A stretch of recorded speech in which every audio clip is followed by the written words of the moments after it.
5:10 మాట చెప్తాడు. ఆయన తన స్వరక్తం ఇచ్చి ఆయా భాషలు మాట్లాడే వారిలో నుండి, ప్రతి వంశములో నుండి, ప్రతి జాతిలో నుండి తన స్వరక్తం ఇచ్చి మనలను కొన్నాడంటండి. ఎంత మాట! చదవమ్మ ఒకసారి. ప్రకటన గ్రంథం 5వ అధ్యాయము 10వ వాక్యం. అక్కడ ఏమని రాయబడింది? భక్తుడు యోహాను గారు, అపోస్తలుడు, పిలువబడిన సేవకుడు పద్మాష దీవులో ఉండి మాట్లాడుతున్న మాట ఏమన్నాడు తెలుసా? నీవు ఆ గ్రంథము తీసుకొని దాన్ని ముద్రలు విప్పుటకు నువ్వు యోగ్యుడవు. హల్లెలూయా! యోగ్యుడు. ఆయన ఏది చేయటానికని యోగ్యుడే. ఉన్నది లేనిది చేయడానికి యోగ్యుడు, లేనిది ఉన్నట్టు చేయటానికి కూడా యోగ్యుడు ఆయన. దేవుని స్తోత్రం. బిడ్డలారా, అందరూ చచ్చిపోతారన్నారు క్యాన్సర్ రోగం వచ్చి వాళ్ళ ఆయనకి. ఇంకేముంది, లేచిపోయిండు, ఇంకేముంది, అయిపోయిందని. ఎవరు ఆయన అయితే అందరూ ధైర్యం కూడా రా, ప్రార్థన రా, వచ్చేసాడు. తీసుకుపోయి ప్రార్థన చేసాం. దేవుడి కృపను బట్టి సంతోషంగా హ్యాపీగా ఉన్నాం. హల్లెలూయా! అయితే ప్రియులారా, ఆరోగ్యంగా శక్తిగా ఉండని చెప్పి నేను అన్నా. నువ్వు దేవుని తీర్మానం, బతికితే దేవుడి సేవ చేయి. నీకు అదే వ్యవసాయం లేదు, గొడ్డు లేదు, గేద లేదు, నువ్వు దేవుడి కోసమే బతకాలని చెప్పి అట్లాగేనండి. డొల్లాడి సన్నిధిలో పడి, ప్రభా నువ్వే నాకు దిక్కండి ఏడ్చాడు. ప్రభు బాగు చేసాడు. అలా ఏమని తెలుసా? ప్రార్థన రావండి అంటే, ఏంటనే మీకులాగా మాకు ఎట కుదురుతుందా? మీకంటే అన్ని వదిలేసి బైబిల్ పట్టుకొని తిరుగుతున్నారు. మరి మాకు పాడి పంట, ఏరు, వ్యవసాయం, గొడ్డు, బిడ్డ, తోట, తొడ్డి ఇవన్నీ ఉండాలి, ఎట కుదురుతాయి? అరే ఎంత! మరి ఆ రోజు చర్చిలో నువ్వేం చెప్పిపోయావు? దేవుడికి మాట ఇచ్చావు. అప్పుడేదో చెప్పలేండి అని బుర్రగొక్కుతుంది. మరి సర్లే ప్రార్థన చేసి వచ్చు. 3వ రోజు కల్లా మూలం పడిపోయాడు. దేవుని స్తోత్రం. కడుపులో నొప్పి మళ్ళీ మొదలైపోయింది. మనకి చెప్పకుండా చేయకుండా వైజాగ్ హాస్పిటల్ తీసుకుపోయారు. తీసుకెళ్ళాక డాక్టర్ ట్రై చేశాను, మళ్ళీ ఆపరేషన్ చేయాలి ఆయనకన్నారు. ఆయన అంటున్నారు, ఫాదర్ గారు ఫోన్ చేయరా, ఆయనకి ఫోన్ చేయరా, ఆయనకి ఫోన్ చేయరా, ఆయన ప్రార్థన చేస్తారు, ఫోన్ చేయరా, నేను చచ్చిపోతారా అంటున్నాడు. ఫోన్ చేసిండు కొడుకుల్ని. ఫోన్ చేస్తే, అయ్యా యాంటీ సంగతి అంటే, అయ్యా నన్ను క్షమించండి అయ్యా, ప్రార్థన రమ్మంటే ఎదురు తిరిగానయ్యా, నన్ను మన్నించండి అయ్యా, ఏడుతుండు.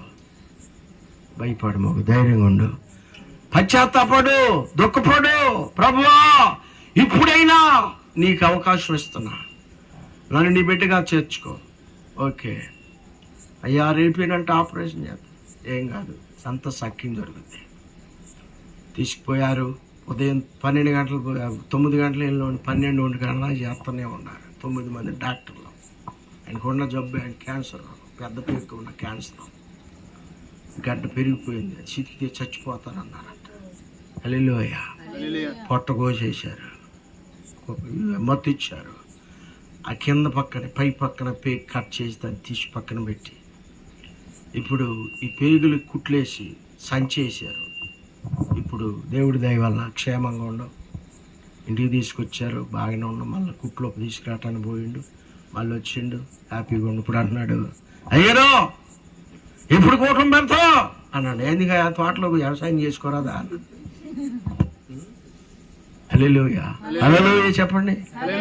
అయ్యా వద్దే, బతికితే ప్రభు పనేనయ్యా, మీరు ఎక్కడ కూటమంటే అన్ని వెనకాల వస్తా. మంచి దేవుని స్తోత్రం. మరి ప్యాంట్ కుట్టించుకో, లింగి వేసుకొని పైకి ఎగ్గట్టుకొని వస్తే నా వెనకాల కుదరదు. కనుక అట్లాగేనండి, నీకు కావాలంటే నేను బట్టలు ఎత్తా, తెల్ల బట్టలు ఉన్నాయి, 5-6 జతలు ఉన్నాయి బీరువాలో, అయ్యో జత ఎత్త కుట్టించుకో. ప్యాంట్లు ఉన్నోళ్ళు అందరికి తల ఒక జత ఇచ్చేసే, సేవకుల్లో ప్రేమించి పెట్టిన వాళ్ళు అందరూ. దేవుని స్తోత్రం. ఏ డ్రెస్ సేమ్, ఏ డ్రెస్ లెలిన్ కాటన్, ఒక్కొక్కటి 1500 1800 డ్రెస్ వచ్చి ఉంటుంది, కాస్ట్లీ డ్రెస్. దేవుని స్తోత్రం. బిడ్డలారా, ఆయన తన రక్తముతో, చదువమ్మా 10వ వచనంలో, నీవు వధింపబడిన వాడవై. యేసుక్రీస్తు ఏమైపోయాడంట? వధింపబడ్డాడంటండి. వధించారు ఆయన్ని, సిలువలో వధించారు, కొరడా దెబ్బలతో వధించారు, ముళ్ళ కిరీటం పెట్టి వధించారు, మేకులతో బంధించారు, చేతుల్లో మేకులు, కాళ్ళల్లో ఎంత మనకు ముళ్ళు గుచ్చుకుంటేనే బాధ భరించలేము. ఆ ప్రభు ఉదయం 9 గంటలుగా సిలువనెక్కిస్తే మధ్యాహ్నం 3 గంటల వరకు కూడా 6 గంటల సేపు సిలువలో వేలాడుతూనే ఉన్నాడండి. ఒక గంట సేపు నుంచొని మనం ఆరాధన చేయలేము. ఏమండి, ఒక గంట సేపు నుంచొని బైబిల్ చదవలేము. నెహెమ్యా కాలంలో 3 గంటలు జాము చేపు బైబిల్ రీడింగ్ చేసేవాళ్ళంట. నెహెమ్యా సేవ చేసిన దినాల్లో, ఎజ్రా నెహెమ్యాలో కాలంలో సంఘం అందరూ వైశ్యులు పడి బైబిల్ ధ్యానం జాము చేపు దేవునితో నిలబడి నిలువు కాలం మీదే ఉండేవాళ్ళు అంటండి. దేవుని స్తోత్రం. దేవుడు చెప్తే మనం చెయ్యం, డాక్టర్ చెప్తే మాత్రం తప్పకుండా చేస్తాం. అవసరమైతే బిందైన తాకాడు పెట్టి, జోడైన తాకాడు పెట్టి, మంగళసూత్రమైన తాకాడు పెట్టి తీసుకెళ్ళి మందులు తెచ్చుకో. కానీ ఓ గణసేపు మోకరించి ప్రార్థన చేయమ్మా, ప్రభుతో మాట్లాడు, ఆయన నిన్ను బాగు చేస్తానంటే మోకరించడానికి శరీరం ఒప్పుకోదు. ఎందుకని శరీరం సైతాన్ గాడు కదా. మోషే గారి శరీరం కోసం అడ్డం తిరిగినాడు సైతాన్ గాడు. తిరిగాడు యోధాపత్రిలో. ఏయ్ దూత అన్నాడు, శరీరం నాది, ఎక్కడికి మోసే శరీరం తీసుకెళ్తావు? మిఖాయేలు అంటాడంట, తీర్పు తీర్చుకున్న ప్రభు నిన్ను గద్దించునుగాక అన్నాడంట. అదేంటయ్యా సాతాను గారు అన్నంట, మోషే గారికి భార్య ఉంది, పెళ్లి భార్య కాక ఇంకో హామ చేసుకున్న అరణ్యంలో 2 భార్యలు పిల్లలు, ఆయన శరీర క్రియలు చేశాడుగా. ఆయన ఈ శరీర క్రియలను అక్రమం చేయలే, క్రమమే జరిపాడు. మరి శరీరం నాది కదా, శరీర క్రియలు జరుపువారు సావాల్సిన వారే ఉన్నారని భక్తుల ద్వారా గ్రంథంలో రాయించావుగా. సాతాను గడు తక్కువడా? ఆత్మీయంగా నిన్ను ఎదగనీడు, శరీరకంగా మాత్రం లోకంలో ముంచి లేపుతాడు. అస్సలు సమస్య లేదు. శరీర క్రియలు చేయటానికి మాత్రం ఇక్కడ ఏదో రికార్డ్ డాన్స్ చేస్తున్నారని 300 కదిలి వస్తారు. అవునా? అది దేవుని పని అంటే రారు. ఇది ఆత్మకార్యం కనుక ఆత్మీయులే వస్తారు. శరీరానుసారులు శరీరానికి కోరికల మీద మనసు పెడతారని గలతీలో పౌలు చెప్తుంటాడు సంఘానికి. దేవుని స్తోత్రం. పౌలు భక్తుడు మరి ఇప్పుడు అక్కడ చక్కగా చెప్తాడు. ప్రియులారా చదవద్దులేని చెప్తున్నా, ముగించే త్వరగా చెప్పుకుంటా. ప్రియులారా ఆ శరీరము సాతాంది. హల్లెలూయా. అందుకే సాతాను శరీరాన్ని ఒక్కోసారి వాడుకుంటాడు దుష్టుడు. హల్లెలూయా. ఒక ఇంట్లో పెళ్ళయి 11 సంవత్సరాలు అయింది, పిల్లలు లేరు. వారి హిందూస్ గౌడ రోజున ఎందుకు వెళ్ళారు చేసుకో టెంట్ల కోసం పోతే, అయ్యా ఏంటి సంగతి, పెళ్ళి అయింది ఏంటంటే ఎట్లున్నారు పరిస్థితి అంటే, అయ్యా మా పరిస్థితి చెప్పుకునేది కాదు, ఆయన అవనస్తుడు చెప్పలేకపోతాడు. ఆ పక్క ఉంటాడు చెప్పింది, అయ్యా ఆయన కోసం ప్రార్థన చేయండి పాస్టర్ గారు, పిల్లలు లేరు 11 సంవత్సరాలు అయినా. ఓరి దీనికే భయపడతారు, ఎందుకు చెప్పొచ్చు కండి, మేము ప్రార్థన చేస్తాం నీ మంచి కోసమేగా అంటే. సరే ఈరోజు శుక్రవారం ఈ రాత్రి వచ్చి ప్రార్థన చేస్తున్నాను. ప్రార్థన చేసి ఇల్లంతా చటికి చీకటే, ఇల్లంతా చీకటి కూరలు తప్పిపోయి ఉన్నాయి, దెయ్యాలకి నిలవైపోయింది ఇల్లంతా. ఓ అబ్బో ఈ ప్రార్థన సరిపోదమ్మా, 7 వారాలు పెట్టి కూడిక. ఎన్ని వారాలు? 7 రోజులు పెట్టుకో ప్రార్థన, 7 వారాలు. మేము ఏం తినకుండా వస్తున్నావే, మాకు ఈ అవసరం అని చెప్పావు. 6 వారాలు జరిగినాయండి బిడ్డలరా. 7వ వారానికి వచ్చాం. ప్రభువా 6 వారాలు జరిగినవేమీ కూడా బయలుపరచలా. నువ్వు చూచి ఉన్నట్టుకుంటే ఎట్టగా మరి ఆ పని ఆగిపోద్ది అక్కడ. వాళ్ళు అన్యులు అద్భుతాలు చూస్తారు. ఏం చేయాలి ప్రభువా అంటే, ఆ 7వ వారం కూటం పెడితే ఆరాధన చేస్తున్నాం. ఇక్కడే యేసు రక్తం యేసు రక్తం అని, రక్తమే జయం ప్రభు యేసు రక్తం యేసు రక్తమే అన్న పాట పాడుతున్నాం. పాడతా ఉంటే బిడ్డలారా ఆ ఇంట్లో ఉన్న ఇలదేవత కులదేవత ఎప్పుడు నుండో పునాదులతో సహా డిస్ట్రెస్ కూర్చుంది. ఆ కోడల్లోకి వెళ్ళిపోయి అంటుంది. బోత పిల్లి మొరబెట్టినట్టు మొరబెడుతుంది. రాత్రిపూట నరుత్తి కదా చెరులో నక్కలో అని ఆగో అంటే టక్ అయిపోయింది. వెళ్ళిపోయి జుట్టు పెట్టి నీ పేరని చెప్పు, నేను ఇంట్లో ఉండే ఇలా దేవతని ఈ మొక్కోడు అంటాడు, అయ్యా అయ్యా ఆగండి ఆమె న్యాయం చేయ మొహుండి అంటాడు. మరి ఉండవయ్యా నేను ఆమె న్యాయం చేయట్లేదు మామ అంటాడు. ఏం సంగతి అంటే, ఇక నేను ఇక్కడ ఉన్నా, అగ్ని వచ్చింది, కాలిపోతున్నాను బాబు, వెళ్ళిపోతున్నా, అగ్ని వచ్చింది, ఇల్లు చీకటి పోయింది, వెళ్ళిపోతా. ఏంటి మరి బిడ్డల సంగతి? ఆమె పిండాన్ని పిసికేస్తున్నా నెల తప్పంగానే, నేను అదే ఆహారంగా తీసుకుంటున్నా. ఇక నుంచి మరి ఇంట్లో ఉంటావా? ఇక ఉండను. యేసు ప్రభు వచ్చింది ఇంట్లోకి, అగ్ని వచ్చింది, తర్వాత ప్రభు వచ్చిండు. అమ్మో ఒళ్ళు గెరపడుతుంది, అన్నయ్యో మంటలు బాబో అన్నది. ఈ మొక్కోడు జడ్జాగా నుంచున్న గుమ్మాలెట్ట, ఈ నుంచున్నోడిని పెట్టామని తన్నింది, బాధపడింది ఒకేసారి. అమ్మాలని ఎవరో తన్నారు బాబు అన్నాడు. దేవుని స్తోత్రం. అది పోతా పోతా ఎఫెక్ట్ ఒక్కోడి మీద పడేసిపోయింది. చూసి, ఏనే మీరు నన్ను కొట్టారా అంటాడు. నిన్ను కొట్టింది నేను బాదు, నువ్వు నమ్ముకున్న ఆ దయ్యం నేను కొట్టిపోయిందిలే, నీకు నీ ఇంట్లో పిల్లలు కొడతారు చూసుకోవాలి. దేవుని స్తోత్రం. చక్కని 2 పొండంటి బిడ్డలు పుట్టారు. చర్చి కడుతుంటే అదే టైంలో 10,000 రూపాయల కట్టగట్టి తెచ్చి దేవుడి సన్నిధిలో అప్పచెప్పాడు. హల్లెలూయా. అద్భుతం. ఈరోజు పిల్లలు చక్కగా స్కూల్కి వెళ్తున్నారు బ్యాగులు వేసుకొని. ప్రభువా ఎంత గొప్ప తండ్రి అయ్యా. హల్లెలూయా. అమ్మ కూడా ఏమైనా తెలిసి, ఏంట్రా ఇలా ఆయన ఏదో వచ్చి ప్రార్థన చేసి ఇది చేస్తే మన కులం ఏంటి, మన మతం ఏంటి, మన తీరు ఏంటి, మన పరిస్థితులేంటి, కుదరదండి అంట. డామని చచ్చిపోయిండు, మొన్న లేచిపోయిండు, లేడు నిజమమ్మా చచ్చిపోయిండు. అరే ఏందా ఏంటి ఏమైందంటే అలా అంట.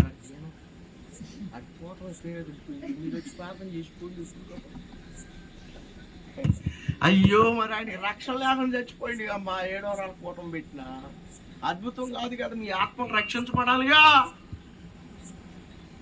ఏమా, మీ ఆత్మలో పరలోకం పోవాలి. మరి ఆయన ఎక్కడ పోతారు? ఎటో కూడా చేస్తారులే, చెట్లు అనుకుంటున్నాడు, ఆడే పోతారులే.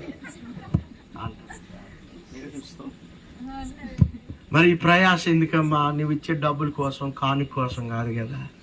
నేను బాప్తీసం ఇచ్చి, నీ రక్షణ ఇచ్చి, నువ్వు దేవునికి విధేయులుగా మీ ఇంట్లో అందరూ ఉంటే అదే నాకు దేవుడు ఇచ్చే గొప్ప పరలోకంలో బహుమానం ఇస్తాడు ఆయన.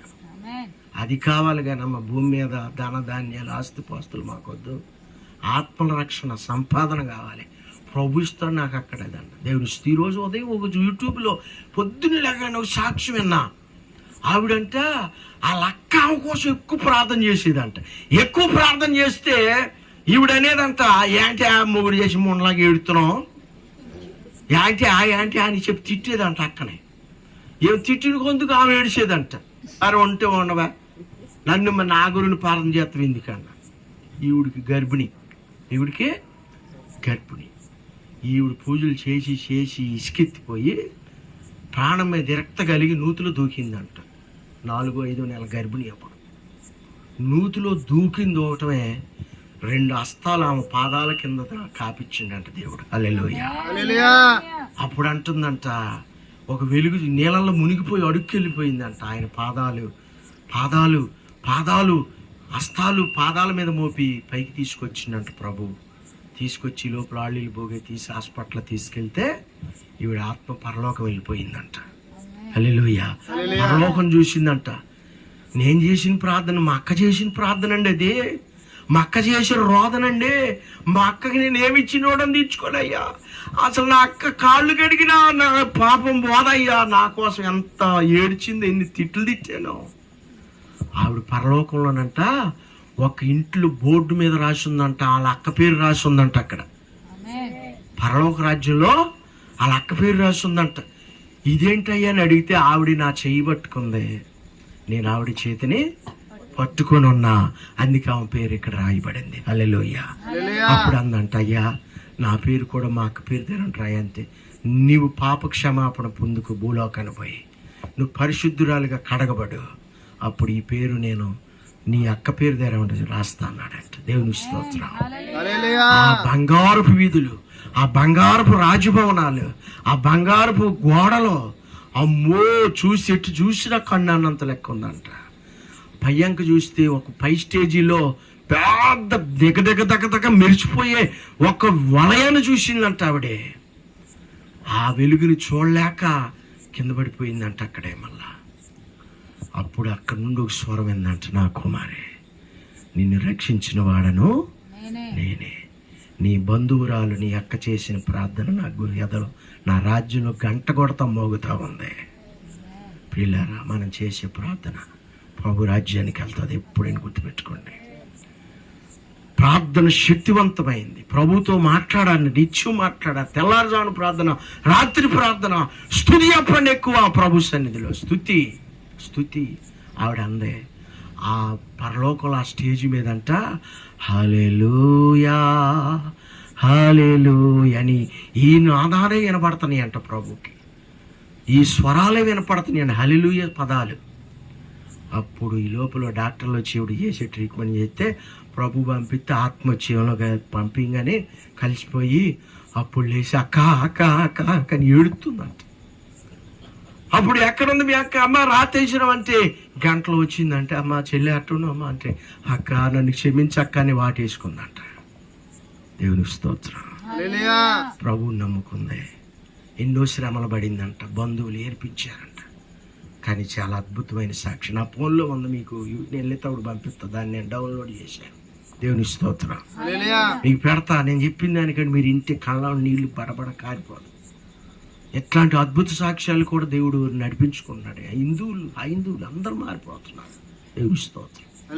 నేను మొన్న శుక్రవారం నాడు భీమవరం చర్చ్ ఓపెనింగ్కి వెళ్ళా. భీమవరం దైవాని పాస్టర్ గారు చర్చ్కి వెళ్ళిపోతే అక్కడ నుండి వస్తా బస్సుకి వెళ్ళా. ఇక్కడ పగడవరం బస్సు ఎక్కి అక్కడ దిగి డైరెక్ట్గా నారాయణపురం నుండి మళ్ళీ బస్సు మారి రిటర్న్ వచ్చేదాడు ఏలూరు నుండి బలివి వరకేనండి బస్సులు అన్నారు. ఏంటంటే తిరణాలు జరుగుతుంది అన్నారు. తిరణాలు అనుకోండి. ఓహో ముషానాళ్ళు తిరణాలు. చాలామంది భక్తులైన వారు అందరూ కూడా వెళ్ళిపోతున్నారు అడికి. ఇందుకి తాగటానికి తినటానికి ఆ పంది మాంసం వండుకొని తిని రావటానికి ఆ ఈట్లు నీళ్ళల్లో. నేను అనుకున్న ఈ ఇది వరకు కిక్కిరిచిపోయి ఉండోళ్ళు జనాలు. అసలు నిజంగా నాకు అనిపించిందండి, మొన్న బస్సు దిగేసరికి అంత జనం లేరు. ₹20 ఉంటున్నారు. 80% మారిపోయారండి. హల్లెలూయా. ఎంతో సంతోషం వేసింది. ప్రభువా, ఒకప్పుడు ఈ సెంటర్ కిక్కిరిచిపోయి ఉండేది. ఏరంటే మారిపోయారు, సత్యాన్ని తెలుసుకుంటున్నారు. దేవుని స్తోత్రం. హల్లెలూయా హల్లెలూయా. మళ్ళీ బస్సు దిగి ఇటు దిగి మళ్ళీ ఇంటికి వచ్చి అడ్రోడ్ దిగి అడ్రోడ్ నుండి పేడారు వచ్చి మళ్ళా క్రమం జరుపుకున్నాం. దేవుని స్తోత్రం చెప్పండి. అందుకే ప్రభునందు బిడ్డలారా, అక్కడ మనం చూసినట్లయితే ప్రకటన గ్రంథంలో రాయబడిన మాట 10వ వచనంలో, అయ్యా నీవు వధింపబడిన వాడవై నీ రక్తమిచ్చి ప్రతి వంశములోనూ ఆయా భాషలు మాట్లాడేవారు చూడండి. ఇక్కడ నీ రక్తమిచ్చి, గుర్తుపెట్టుకోండి, అక్కడ యేసు రక్తము రక్తము రక్తము అమూల్యమైన రక్తము నిష్కళంకమైన రక్తము యేసు రక్తము రక్తము రక్తము. హల్లెలూయా. ఆపరేషన్ చేసిన ఆయన ప్రార్థన చేస్తుంటే ఆ పెద్ద కొడుకు నాగార్జున తాగొచ్చి, గారు నేను ప్రార్థన చేయండి అంటాం. యేసు రక్తం పెట్టి జిమ్మి ఆయన మీద. హల్లెలూయా.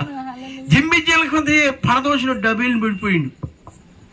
ఇప్పుడు అసలు లేకలేదండి. మరి ఏమైందో ఏంటో తొందరగా అదే చదువుకొని బైబిల్ బ్యాగ్ పెట్టుకుని తలకు వచ్చి ఆయనకి ఏమైనా అయిందో ఏంటారు. మరి ఎక్కడ చేస్తావు? ఆయన ప్రార్థన చేసా వచ్చి ఊపిరి చేస్తాడు, నా ప్రార్థన చేయండి నా ప్రార్థన చేయండి నా ప్రార్థన చేయండి అంటాడు. బైబిల్ పుట్టుకులో అవుతున్నాం. ఊరి తాగుమూతాడు కదా అని చెప్పి పుల్లు తాగొచ్చిండు. యేసునామములో సాతానా పో అని యేసు రక్తం జిమ్మా ఆ పిక్కిని పడింది. ఇక అంతే, కథల్లో మెదరలేదు, దెబ్బకు పడిపోయిండు. ఇక అలా ఆవిడ వచ్చింది కుమారి. ఆయన అంతేలేండి, మీరు వెళ్ళండి అయ్యగారు, టైం అవుతుంది మీకు అంటారు. దేవుని స్తోత్రం. ఆయన రక్తం పాపికి క్షమాపణ, ఆయన రక్తం పాప క్షమాపణ. హల్లెలూయా. రోగికి స్వస్థత, మనసుకు నెమ్మది. ఆయన రక్తములో విజయం ఉందన్నమాట. అది కంటాడు ప్రియమైన దేవుని పిల్లలారా, అక్కడంట నీ రక్తం ఇచ్చి ప్రతి వంశములోనూ ఆయా భాషలు మాట్లాడు వారిలోనూ ప్రతి ప్రజల్లోనూ చూసారా పిల్లరా, ఆయా వంశం. మాది ఎట్లాంటి వంశం అనుకున్నారు? సూర్యవంశం, రాజవంశం అంటారు. ఈ వంశం ఇక్కడ రాజులేవుడు ఒక ఆవిడ ఉంది, హైదరాబాద్ వచ్చేది, మా రాజవంశం అండి అంది అప్పట్లో. ఇప్పుడు ఏమంటుంది వచ్చేది, ఆవిడింటికి కూడా వెళ్ళా. అయ్యా ప్రైజ్లాడు అయ్యా, వందనాలు అయ్యా. అయ్యా నేను ఆ రోజు ఎంత గర్వంతో ఉండేదాన్ని. ఆ రోజుల్లోనే 7-8 చీర కట్టేదట, ఆ రోజుల్లోనే. మరి ఇప్పుడు ఎంత చీర, ముక్కల చీర కడుతుందండి, 150 రూపాయల ముక్కల చీర కడుతుంది. ఏమ్మా అది ఏంటమ్మా? అయ్యా నేను లక్షాధికారిని, యేసు ప్రభు ముందు నేను ఎంత దాన్ని అయ్యా, పాపుల్లో ప్రధాన పాపినయ్యా. మా రాజుల కులంలో మనం అనుకోకూడదు కానీ అంత వాళ్ళు లేరు అంటారు. ఆ మాట అంటారు నాకు రాట్లా.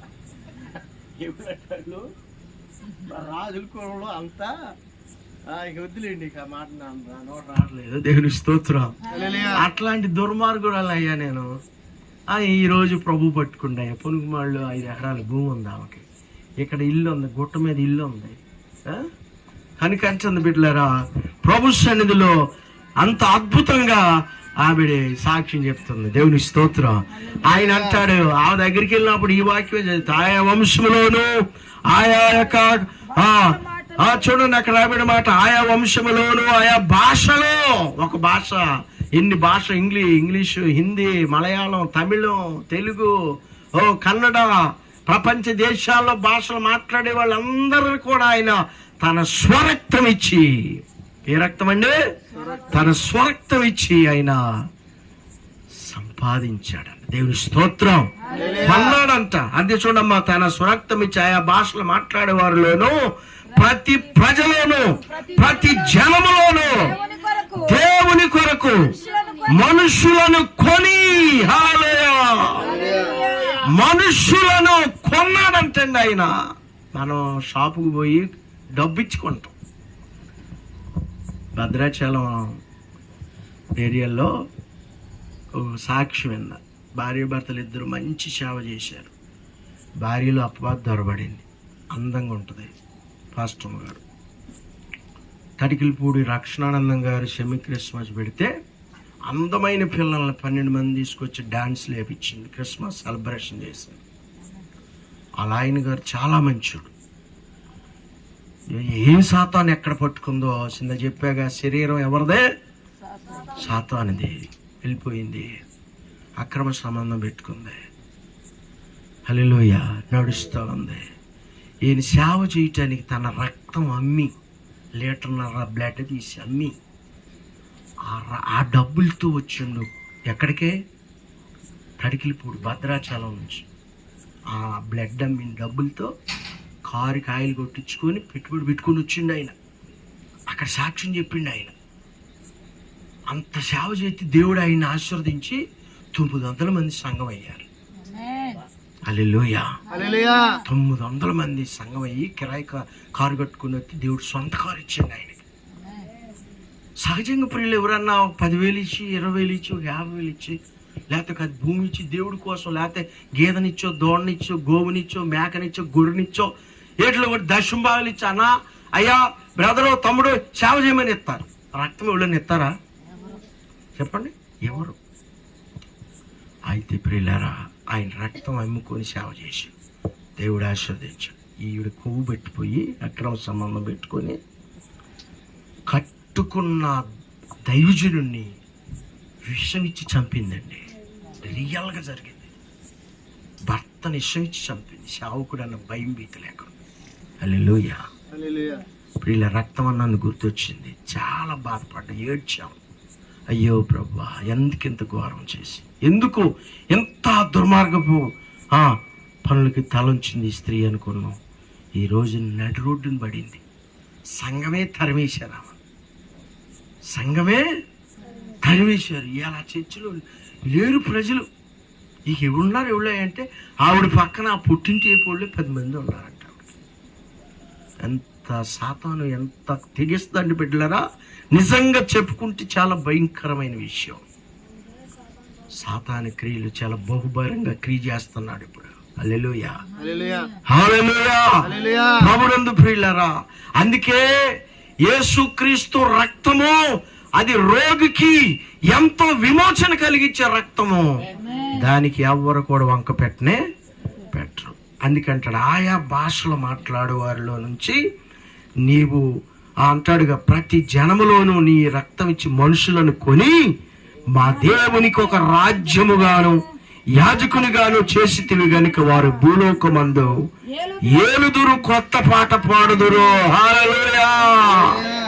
యేసుక్రీస్తు రక్తంతో దేవుని కొరకు ఒక రాజ్యముగా, మనకంటే ఇక్కడ కళ్ళు మూస్తే అక్కడ తెరుతాం.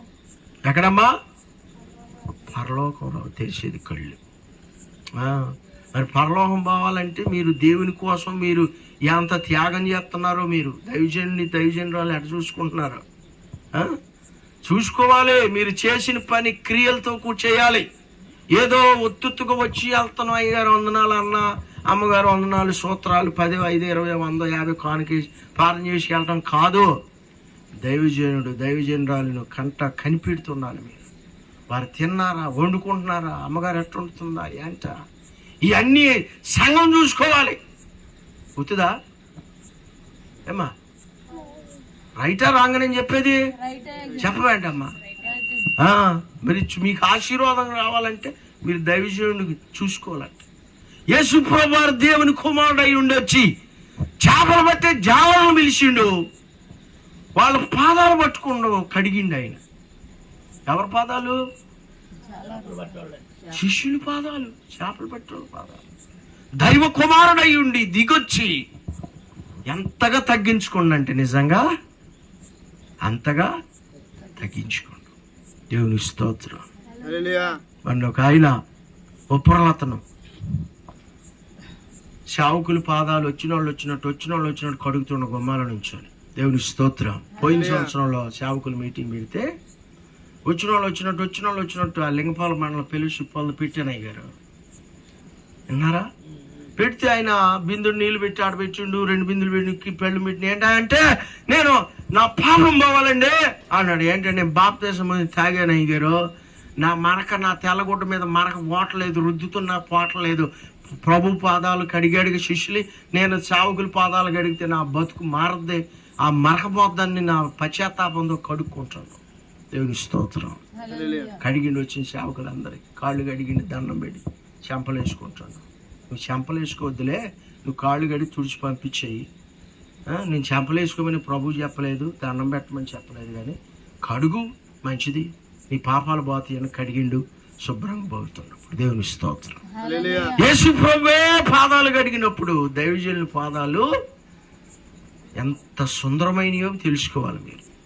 దైవ సేవ సువార్త ప్రకటించి వారి పాదములు పర్వతాల మీద సుందరములు అని యెషయా భక్తుడు చెప్తాడు. పాదాల గురుండి అపోస్తుల యొక్క సువార్త పరిచర్య పాదాల గురుండి ఓ హంసో రాశా చాలా చోట్ల రాయ. రోమాపత్రికలు పౌలు గారు చెప్తాడు, యేసు ప్రభు వారు ఊగినే పట్టుకోవాలి ప్రభు శిష్యుల పాదాలు.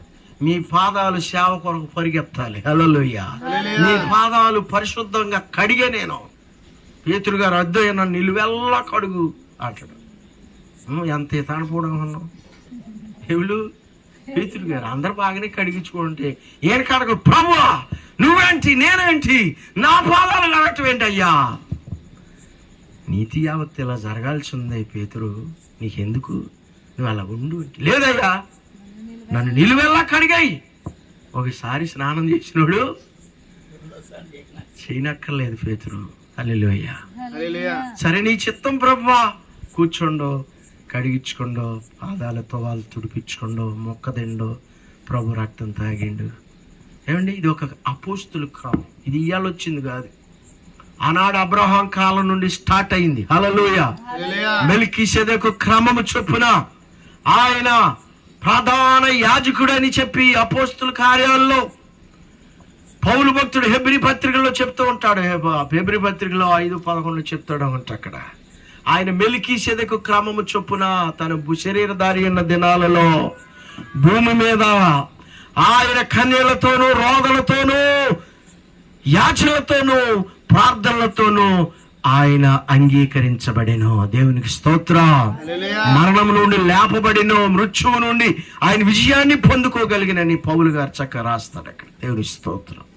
ప్రభునందు ప్రియులారా, లేఖనాలను మనం పరిశీలన చేస్తే ఆయన స్వరక్తం ఇచ్చి మనందరిని ఒక రాజ్యముగాను యాజకులుగాను చేసి మనందరం భూలోకంలో పాటలు పాడే ధన్యతను దేవుడు మనకే ఇచ్చాడు. భూలోకంలో వారు కొత్త పాట పాడుదురు. పరలోకం పోయినప్పుడు కూడా అక్కడ కొత్త పాటలు పాడతాం పరిశుద్ధులతో కలిసి. కనుక ప్రియులారా, ప్రభు సన్నిధిలో ఉన్నటువంటి మీరు ధన్యులు, మనం ధన్యులం. మనకి ఈ లోకం ఎంతమంది శాశ్వతం కాదు. మనది ఈ లోకంలో మనం రెంటుకుంటున్నాం, అద్దెకుంటున్నాం. అవునా కాదమ్మా? మనం యాత్రికులము, పరదేశులం. ఎవరయ్యా? యాత్రికులు, పరదేశులు అయి ఉన్నాం మనం.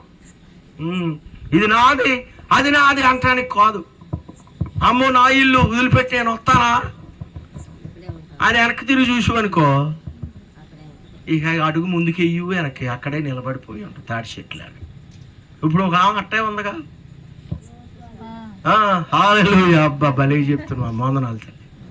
ఆవిడ కూడా ఈ రోజుకి అట్ట కదలకుండా మెదలకుండా ఉంది. ప్రభు రాకల్లో కదిలిపోయి కరిగి నీరు అయి ఉప్పు అంతా సమం అంతా కరిగిపోయి అప్పుడేమన్నా వసద్దేమంటున్నారు కొంతమంది. తీర్పు దినం దాకా అక్కడ ఉండాల్సిందే. హల్లెలూయా. తీర్పు అయ్యేంత వరకు అట్లా నిలబడి ఉండాల్సింది. వీళ్ళు వెళ్ళ ఎంత దేవుడి మాట వింటే దీవెన ఉంటుంది. వెనకొండి ఎట్టం వచ్చినట్టు తిరిగావనుకో, ఎట్టం వచ్చినట్టుగా మాట్లాడావనుకో, దేవుడు కోపం వచ్చిందనుకో ఒక్క దెబ్బ కొడతాడు. ఇక ఆ దెబ్బతో మోర్సొచ్చి పడిపోతావు. లేగాలన్నా లేగలేము. అప్పుడు ప్రభువా నా తప్పులు అయ్యా, నన్ను క్షమించయ్యా, నన్ను మన్నించయ్యా, అయ్యా అయ్యా ఇక్కడ ఎప్పటికీ ఎవరిని తిట్టనయ్యా దైవజనుడు చెప్పినట్టు వింటాను. నీ గుడి మా అన్నయ్యా, ఆరాధనలో ముందు వరుసలోనే కూర్చుంటానయ్యా, మైకి పెట్టుకుని నేనే పాట పాడతానయ్యా అంటావు. సర్లే దేవుడు క్షమిస్తాడు, వదిలేస్తాడు. ఓ వారం, 2 వారాలే, 3వ వారానికి మళ్ళీ అయిపోయేటప్పుడు వచ్చి కూర్చుంటాం. ముందు వరుసలో రావేక, ఎందుకంటే డౌన్ అయిపోతుంది, విశ్వాసం చల్లబడిపోతుంది. కనుక ప్రియులు అట్ట ఉండొద్దు. నువ్వు రక్తంలో కడగబడ్డ వ్యక్తి, మన రాజ్యానికి వారసులం, ప్రభు బిడ్డలం. ఎప్పుడు కూడా ఈ విషయాన్ని మీరు మర్చిపోవద్దు. నిన్ను ఆయన కొన్నాడు. నేను స్వరక్తం ఇచ్చి నిన్ను ఏం చేశాడు? కొన్నాడు. చెప్పండి, నన్ను కొన్నాడు ఆయన. నువ్వు మనం కొనబడిన వాళ్ళం, ఉట్టి వాళ్ళం కాదండి. మనము ఆయన రక్తంలో కొనబడ్డాం, కడగబడ్డాం. రక్తం ఇచ్చి నిన్ను నన్ను కొన్నాడు ఆయన. ఆ సంగతి ఎప్పుడు కూడా మీరు మర్చిపోవద్దు. నిన్ను కొనుక్కున్నాడు తన బ్లడ్ ఇచ్చి. ఈ సత్యం ఎప్పుడు కూడా మర్చిపోవద్దు. మీరు వాక్యం చెప్తుంది, ఎంత అమూల్యమైన మాట అండి ఇది. దేవునికి స్తోత్రం. 11లో చూస్తే, మరియు నేను చూడగా సింహాసనమును జీవులను పెద్దలను ఆవరించి అనేక దూతల స్వరము వినబడినో, వారి లెక్క కోట్ల కొలదిగా ఉండెను. వారు వధింపబడిన గొర్రె పిల్ల శక్తి, ఐశ్వర్యం, జ్ఞానమును, బలమును, ఘనతయు, మహిమ, స్తోత్రం పొందనరుకుడని గొప్ప స్వరముతో చెప్పుచుండేది. దేవునికి స్తోత్రం. ప్రియమైన దేవుని పిల్లారా, ఆయన తండ్రి సింహాసనం మీద కూర్చున్నాడు. వెళ్ళిపోయి ఆత్మను మన మధ్య పంపించాడు, ఆదరణకర్తను. కనుక ఇప్పుడు ఆయన ఎదుట మనం నిలబడాలి. రేపొద్దున వెళ్ళి ఆయన రక్తంలో కడగబడిన నిన్ను నన్ను ఆయన సింహాసనం నిలబెట్టుకుంటాడు, తీర్పు తీరుస్తాడు. పరిశుద్ధులుగా పరలోకంలో ఆయన పని అప్పచెప్తాడు. నీకు కొత్త పాటలు పాడి ప్రభుని స్తుతించే భాగ్యం దేవుడు ఇచ్చాడు. కనుక దాన్ని వదిలిపెట్టుకోవద్దు, వినియోగించుకోవని ప్రభువు పేరట మీకు తెలియపరచుకుంటూ మరి నా మాటలు ముగిస్తున్నాను. ఇంతవరకు దేవుని మాటలున్న దేవుడు మిమ్మల్ని దీవించునుగాక. ఆమేన్, ఆమేన్, ఆమేన్. మంచిది అయ్యగారు, వందనాలు.